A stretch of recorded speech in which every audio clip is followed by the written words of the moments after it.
get familiar. So if you don't know by now, then you should probably get familiar. So hello students, कैसे हो सारे। Welcome back to our channel. तो आज हम पढ़ने वाले हैं सिविक्स का chapter number 2, understanding secularism. Secularism के बारे में हमने इससे पहले वाले चैप्टर में पढ़ा हुआ है। सिविक्स के चैप्टर नंबर 1 में जो मैंने पढ़ाया था उसमें बताया था की फीचर्स ऑफ कॉन्स्टिट्यूशन में कि सेक्युलरिज्म होता क्या है। आज उसी को थोड़ी डिटेल में पढ़ने वाले हैं। छोटा सा चैप्टर है, इसमें सिर्फ हम ये पढ़ने वाले हैं कि सेक्युलरिज्म होता क्या है, इंडियन सेक्युलरिज्म क्या होता है, फिर ये इंडियन सेक्युलरिज्म बाकी देशों के सेक्युलरिज्म से कैसा अलग है। तो चलिए शुरू करते हैं। तो इसमें टॉपिक्स क्या क्या हैं। What is secularism, what is Indian secularism और how Indian secularism is different from other democratic country. तो देख लेते हैं what is secularism. Secularism is refers to the separation of religion from the state. State का मतलब मैंने आपको पिछली वीडियो में भी बताया था। स्टेट मतलब होता है कोई राज्य नहीं होता। स्टेट मतलब या तो आप इंडियन गवर्नमेंट समझ लो आप, जैसे इंडियन गवर्नमेंट या एक पॉलिटिकल ग्रुप को हम बोलेंगे इंडियन स्टेट। जैसे नेपाल गवर्नमेंट होगी तो हम उसको बोलेंगे नेपाल स्टेट, ठीक है। इसका यह मतलब है सेक्युलरिज्म का कि separation of religion from state, मतलब कि आप स्टेट और रिलीजन को अलग अलग रखोगे। कोई भी डिसीजन ऐसा नहीं लिया जाएगा स्टेट की तरफ से जो किसी पर्टिकुलर रिलीजन के लिए बहुत अच्छा हो बट और दूसरे रिलीजन के लिए बहुत बेकार, ठीक है। तो नेक्स्ट पॉइंट देखते हैं, why it is important to separate religion from state, मतलब कि सेक्युलरिज्म क्यों ज़रूरी है। The separation of religion from the state power is important for a country to function democratically. ये इसलिए ज़रूरी है ताकि हमारी कंट्री डेमोक्रेटिक कहलाए, डेमोक्रेटिक के लिए वर्क करे। मतलब सबको अब हम आज़ादी से जिए, सारे बंदे अपने आज़ादी से जिए, सब अपने रिलीजन को फॉलो करें, किसी को भी ऐसा कैदी सा महसूस ना हो। Almost all countries of the world will have more than one religion group living in them. और ये इसलिए ज़रूरी है क्योंकि ऑलमोस्ट जितने भी कंट्रीज़ हैं वर्ल्ड में उसमें हर कंट्री में एक से ज़्यादा रिलीजन वाले लोग रहते हैं। तो अगर सेक्युलरिज्म रहेगा तो वो कंट्री ज़्यादा खुशहाल होगी और ज़्यादा अच्छे से डेवलप कर पाएगी। If majority religious group has access to state power then they misuse the power to other religions.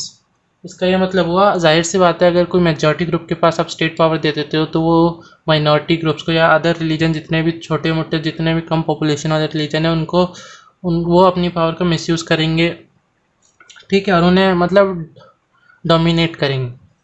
फिर देखते हैं, also we need to protect freedom of individuals to preach religion of their choice. मतलब secularism आपको ये भी बोलती है कि आपको जो रिलीजन आपको फॉलो करना है वो आप फॉलो करो, आपको कोई नहीं रोक रहा। जैसे एक सिंपल सा डेली लाइफ एग्जांपल ले लेते हैं। मान लो ये एक इंटरव्यूअर है और दो बंदे इंटरव्यू देने गए हैं, ठीक है। अब ये बंदा रिलीजन 1 से बिलोंग करता है, ये बंदा रिलीजन 2 से बिलोंग करता है। इंटरव्यूअर है, ये रिलीजन 1 से बिलोंग करता है। अब दोनों के पास सेम क्वालिफिकेशन है, जबकि रिलीजन 2 के पास ज़्यादा क्वालिफिकेशन है और इसने अच्छा इंटरव्यू दिया, मगर रिलीजन 1 वाले ने थोड़ा कम अच्छा दिया था और इसके पास क्वालिफिकेशन भी कम है। मगर क्योंकि ये रिलीजन 1 वाला इंटरव्यूअर था तो इसने अपने ही रिलीजन वाले को लेना चाहा, तो इसमें उसने सेक्युलरिज्म नहीं दिखाया। अगर सेक्युलरिज्म होता तो वो रिलीजन 2 वाले को लेता, ठीक है। ये अगर ऐसा सेक्युलरिज्म ना होता हमारे देश में तो काफ़ी चीज़ें ऐसी ही होती जैसे ये मैंने आपको एग्जांपल बताया। तो ऐसा ना हो इसलिए सेक्युलरिज्म आया और कॉन्स्टिट्यूशन में हमारे रखा गया। अब देखते हैं what is Indian secularism. Indian secularism क्या है। According to constitution a secular state must ensure, मतलब कि कॉन्स्टिट्यूशन के मतलब कॉन्स्टिट्यूशन से देखा जाए तो एक सेक्युलर स्टेट मान लो आप इंडिया को ये सारे जो फॉलोइंग फंक्शंस हैं वो होने चाहिए। वो क्या है, that one religious community does not dominate another.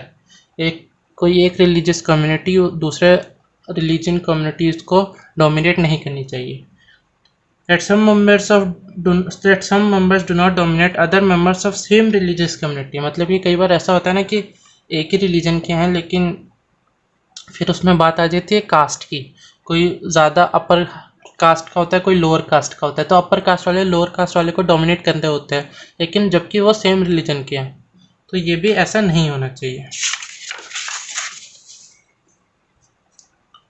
फिर नेक्स्ट पॉइंट देख लेते हैं, that the state does not enforce any particular religion nor take away the religious freedom in form of individuals। मतलब कि क्या हुआ, जो स्टेट है वो किसी को रिलीजन फोर्स नहीं कर सकती कि आप इसी रिलीजन को फॉलो करो, और ना उससे ये हक चीज़ छीन सकती है कि आप इस रिलीजन को फॉलो मत करो। फिर है the Indian state is not ruled by religious group not does it support one religion. मतलब अलग अलग रिलीजन के कोई ना कोई छोटे मोटे रिलीजियस ग्रुप होते हैं, तो वो जो रिलीजियस ग्रुप है वो ऐसे नहीं होने चाहिए कि पूरे कंट्री पे रूल करें। मतलब कि जो हमारी इंडियन गवर्नमेंट चलेगी वो कोई रिलीजियस ग्रुप नहीं चला सकता, वो कोई इंडिविजुअल चलाएगा जो सेलेक्ट हुआ इलेक्ट हुआ है, ठीक है। फिर रिलीजियस ग्रुप चलाएगा तो जाहिर सी बात है वो अपनी पावर का मिसयूज़ करेगा और अपने रिलीजन वालों के लिए ज़्यादा काम करेगा, दूसरों के लिए नहीं करेगा, ठीक। फिर in India government spaces like law courts, police station, government schools and offices are not suppose to display और प्रमोट एनी वन रिलीजन। मतलब कि जितने भी गवर्नमेंट स्पेसेस है, गवर्नमेंट स्पेसेस मतलब जितने भी सरकारी जगह हैं, जैसे कोर्ट हो गया, पुलिस स्टेशन हो गया, गवर्नमेंट स्कूल हो गया, ऑफिसर्स हो गए, वो किसी एक रिलीजन को ऐसा नहीं लगना चाहिए वो किसी एक रिलीजन को प्रमोट करें। In order to respect sentiments of all religion and not to interfere with religious practices, the state make certain exceptions for particular religious community। मतलब कि हमारे कॉन्स्टिट्यूशन में यहाँ तक कि दिया हुआ है कि अगर मान लो हमारे किसी रूल से किसी पर्टिकुलर रिलीजन वाले बंदे को तकलीफ़ पहुँच रही है या उसके सेंटिमेंट्स लो हो रहे हैं, मतलब कि अगर उसके जो कल्चर है उसको तकलीफ़ पहुँच रही है, तो हम उसमें थोड़ी सी एक्सेप्शंस करके उसमें थोड़ी अमेंडमेंट करके उसके लिए ये चीज़ अलग कर सकते हैं। जैसे कि आपने कई जगह देखा होगा, मैंने एग्जांपल भी दिया है कि जो हमारे सिख भाई होते हैं वो लोग पगड़ी पहनते हैं तो वो हेलमेट नहीं पहन सकते, लेकिन हेलमेट पहनना सबके लिए कंपलसरी है। तो हम अगर फोर्स करते तो उन्हें भी बोलते कि आप भी हेलमेट पहनो, मगर नहीं, हमारी कॉन्स्टिट्यूशन में ये दिया हुआ है कि आप उसको फोर्स नहीं कर सकते, आप कुछ ऐसा करो कि आपको उसके सेंटिमेंट्स को हार्म ना पहुँचे। तो हमने क्या बोला हुआ है कि आप पगड़ी पहनो, हेलमेट ना पहनो। A Sikh while riding bike can wear pagdi instead of helmet, ठीक है। नेक्स्ट पॉइंट है Indian secularism prevents domination of majority over minority is through a strategy of intervention. मतलब कि वही कि मेजॉरिटी माइनॉरिटी पे डोमिनेट ना कर पाए। For example, untouchability was a religion based exclusion and discrimination of lower caste. मतलब कि जैसे होता था किसी रिलीजन में जो अपर क्लास वाले होते थे वो लोअर कास्ट वाले को अनटचेबिलिटी की, मतलब उसे छूना नहीं है, उसके कोई उनके बनाए खाने को खाना नहीं है, वो जहाँ चले जाओ वहाँ जाना नहीं है, मंदिरों में मस्जिदों में या रिलीजियस प्लेस में उन्हें घुसने नहीं देना है। तो ये सारी चीज़ों में हमारे इंडियन सेकुलरिज्म ने डोमिनेशन हो रहा था यहाँ पे, तो वहाँ पे इंटरफेयर किया और बोला कि नहीं, ये गलत है। हमारी रिलीजन हमारा जो कॉन्स्टिट्यूशन या गवर्नमेंट है वो उस जगह इंटरफेयर नहीं करेगा जहाँ पे सेंटिमेंट्स लो हों या हार्म पहुँचे किसी के भी कल्चर को, लेकिन जो गलत है वो गलत है। तो ये इंटरफेयर कर सकते हैं और अनटचेबिलिटी को बैन कर दिया गया। So Indian constitution bans untouchability. फिर देखते हैं how Indian secularism different from that of other democratic countries. मतलब कि हमारी जो इंडियन सेकुलरिज्म है वो अदर कंट्रीज से कैसे अलग है। The strict separation between religion and state in America secularism. While in Indian secularism, the state can intervene in the religious affairs. मतलब कि मैंने जैसे बताया कि अभी वो अनटचेबिलिटी वाला उसमें हमारे गवर्नमेंट ने थोड़ा सा इंटरफेयर किया और उसको हटाया, लेकिन अमेरिका में ऐसा नहीं है। अमेरिका में जो रिलीजन होता जा रहा है, रिलीजन प्रैक्टिसेस होती जा रही हैं, वो उसमें इंटरफेयर नहीं करते, बोलते हैं आपको जैसा करना है वैसा आप करो, जैसा चलता आ रहा है वैसा करो।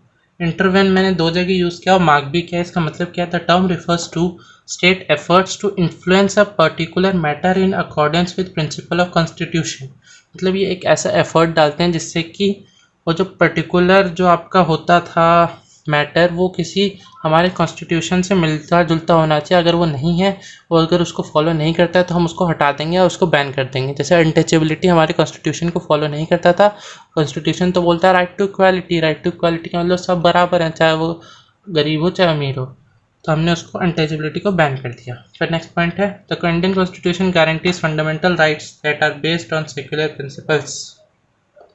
ये बस आखिरी पॉइंट हुआ आपका और यहीं पे आपका चैप्टर ख़त्म। बहुत छोटा सा चैप्टर था और बैक एक्सरसाइज क्वेश्चन भी नहीं था, आप मेरे नोट्स पढ़ना, उसी में से सारे क्वेश्चन आएंगे। इंपॉर्टेंट क्वेश्चन क्या बनते हैं कि सेकुलरिज्म क्यों इम्पोर्टेंट है। मैंने जैसे आपको बहुत सारे पॉइंट्स होता है, बहुत सारे यहाँ से जो चालू किए थे मैंने, वो Indian what is Indian secularism, यहाँ से जो चालू किया ये सब आ सकता है। सेक्युलरिज्म की डेफिनेशन आ सकती है, बस इससे ज़्यादा कुछ नहीं आएगा इस चैप्टर में से। छोटा सा ही चैप्टर है, आप ख़त्म कर लोगे 15-20 मिनट में, आप ख़त्म कर लेना। नोट दिए हुए हैं डिस्क्रिप्शन में, खुद से नोट बनाओ। जो चीज़ें मैंने बोली हैं, एनसीईआरटी पढ़ना है तो पढ़ लेना, वरना कोई दिक्कत नहीं, मैंने सारी चीज़ें कवर कर ली। तो एक बार अब्दुल कलाम जी का ही कोट है ये, उन्होंने कहा था, for a great man religion is a way of making friends, a small man make religion a fighting tool. मतलब कि जो अच्छे लोग हैं, ग्रेट लोग हैं, मतलब ग्रेट आदमी कैसे बनता है, अच्छी चीज़ें करके। मतलब कि अगर कोई है बंदा, उसको नए कल्चर सीखने हैं, नई चीज़ें सीखनी है, तो वो दूसरे रिलीजन, दूसरे प्लेसेस जा के घूमेगा, दोस्त बनाएगा। जितने ज़्यादा नॉलेज होगी उससे वो आदमी ग्रेट बनता है। ठीक है, ये धोखाधड़ी या लड़ाई दंगे कराने से कोई ग्रेट नहीं बनता, कोई महान नहीं बनता, कोई पावरफुल नहीं बनता। स्मॉल पीपल मेक रिलीजन अ फाइटिंग टूल, मतलब कि जो छोटे लोग होते हैं वही एक रिलीजन को मुद्दा बना के लड़ते हैं, झगड़ते हैं, दंगे करवाते हैं, और मासूम लोग मारे जाते हैं उन लोगों के बीच में। तो ठीक है, अभी आप फ़िलहाल इन सब चीज़ों की चिंता मत करो, पढ़ाई पे ध्यान दो, मैंने जो पढ़ता है वो याद रखना। तो बस मिलते हैं नेक्स्ट वीडियो में नए चैप्टर के साथ। अगर पसंद आया तो लाइक करना, अगर पसंद नहीं आया तो प्लीज़ बताओ हमें कमेंट में कि क्यों नहीं पसंद आया। कोई भी डाउट हो कमेंट सेक्शन में पूछो।